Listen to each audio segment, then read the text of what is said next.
দীর্ঘ 16 বছর খ্রিস্টানকে ওইভাবে বলেছে, হিন্দুদেরকে ওইভাবে বলেছে, বিভিন্নভাবে ভয় ভীতি দেখিয়ে এই স্বৈরাচার রেখেছিল।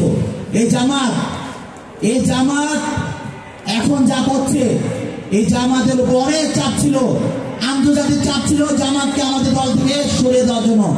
আমার দেশ নেত্রী বেগম খালেদা জিয়া আমাদের বিএনপি ভারপ্রাপ্ত দাঁড় করে নাই। জামাতকে সঙ্গে নিয়ে এই 16 বছর আন্দোলন সংগ্রাম আমরা করেছি। এখন যা হচ্ছে তা কি ভালো হচ্ছে? ভালো হচ্ছে না, কিন্তু আমরা চুপ রয়েছি। জবাব এই দেশের মানুষ দিবে, এই দেশের মানুষ দিবে। বারবার ক্ষমা করা যায় না, বারবার কাউকে ক্ষমা করা যায় না। আপনাদেরকে অনেকবার ক্ষমা করা হয়েছে। দেশে যা করবেন, অজিতকে বলেছি, পিঠ মারলে পাটকে খেতে হবে।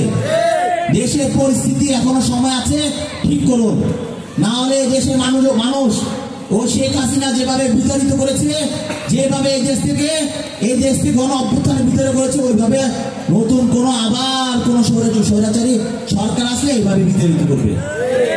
ছাত্রদের উদ্দেশ্যে একটা কথা বলি, ছাত্ররা বাংলাদেশে সব সময় যখন কোন স্বৈরাচারী সরকার আসে, যখন কোন দেশের অরাজকতা সৃষ্টি হয়, তখন এই ছাত্ররা এবং ছাত্র জনতা উপস্থিত থেকে সব সময় 52 ভাষা আন্দোলন, 1971, তারপর 91 স্বৈরাচার এবং 2024-এর গণ অভ্যুত্থান, সব সময় ছাত্র জনতার মুখ একেবারে সুন্দর করে দায়িত্ব আপনারা পালন করেছেন।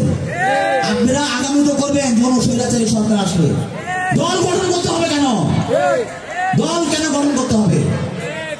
আপনারা বাইরে ভিডিও দেখেন, সাধারণ মানুষ এখন কি বলে, সাধারণ মানুষের ছাত্ররা কেন রাস্তাঘাটে গাড়ি একেবারে ট্রাফিকের দায়িত্ব পালন করবে? কেন করবে ছাত্ররা? ছাত্ররা পড়াশোনা করবে, ছাত্ররা দেশের সম্পদ। যখন কোন দেশে স্বৈরাচারী সরকার আসবে, তখন আপনাদের আপন জনতা আপনাদের কাছে সহযোগিতা চাবে, আপনারা এসে দেশের মানুষকে রক্ষা করবেন, এটাই আপনাদের দায়িত্ব। কিন্তু দল গঠন করতে হবে কেন? দল গঠন করতে এসে ওই যে একটু আগে বলেছি, আওয়ামী লীগ, ছাত্রলীগ আপনাদের আপনাদের সংগঠনের ভিতরে ঢুকে যাচ্ছে।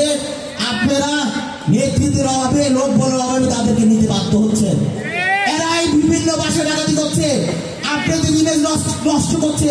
সাধারণ মানুষদের কাছে গিয়ে আপনারা দেখেন, যে ইমেজ নিয়ে এই স্বৈরাচারী সরকারকে বিতাড়িত করেছেন, ওই ইমেজ কিন্তু এখন আর নাই।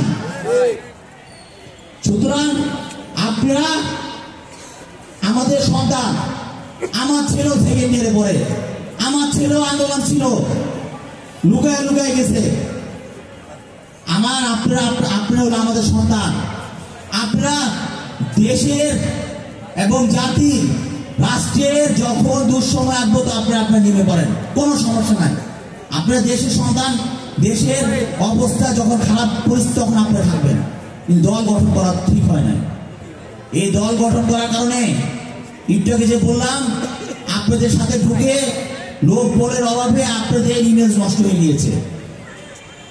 সুতরাং ছাত্রদের উদ্দেশ্যে আমার বিনীত অনুরোধ রইল, যাদেরকে আপনারা অনুপ্রবেশ করছেন, যাদেরকে আপনারা এনে দায়িত্ব দিচ্ছেন, তাদের ব্যাকগ্রাউন্ড আপনারা দেখে তারপর আপনারা সংগঠনের দায়িত্ব দিয়েন। কারণ তারা বিভিন্ন ভাষায় বলে বৈষম্য বিরোধী ছাত্র দল, তারা একজন সদস্য, একজন আহ্বায়ক বা একজন সদস্য বা কমিটিতে আছে। সাধারণ মানুষ, কারণ ছাত্ররা সব ভাষায় কিন্তু ছাত্র আছে, সবার বাচ্চা কাচ্চা, যাদের বাচ্চা কাচ্চা তারাই কিন্তু ছাত্র। আন্দোলন এখন পাবেন না, আপনারা কিন্তু ওই পরিমাণ আপনারা পাবেন না, ওই পরিমাণ সাধারণ মানুষের ভালোবাসা আপনারা পাবেন না।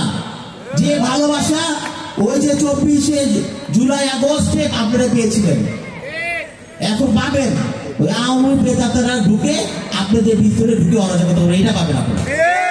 এই দোষদের আপনারা কোনো সাপোর্ট দিবেন না। সুতরাং বক্তব্য দীর্ঘায়িত করলাম না। 31 দফা বাস্তবায়ন আপনারা করবেন।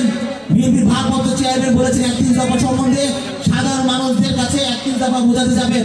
এই 31 দফা বোঝানোর সময় অনেকে আওয়ামী লীগ দূষণরা কিন্তু এখনো মাঠে আছে। 31 দফা বোঝানোর সময় নানা ধরনের মন্তব্য করবে, নানা ধরনের উস্কানি দিবে, ওই ধরনের উস্কানি মাথায় নেবেন না। কোনো হট্ট করে যাবেন না। হট্ট করে যদি যান তাহলে 31 দেওয়া বাস্তবায়ন হবে তো দূরের কথা, উল্টা বদনাম হবে।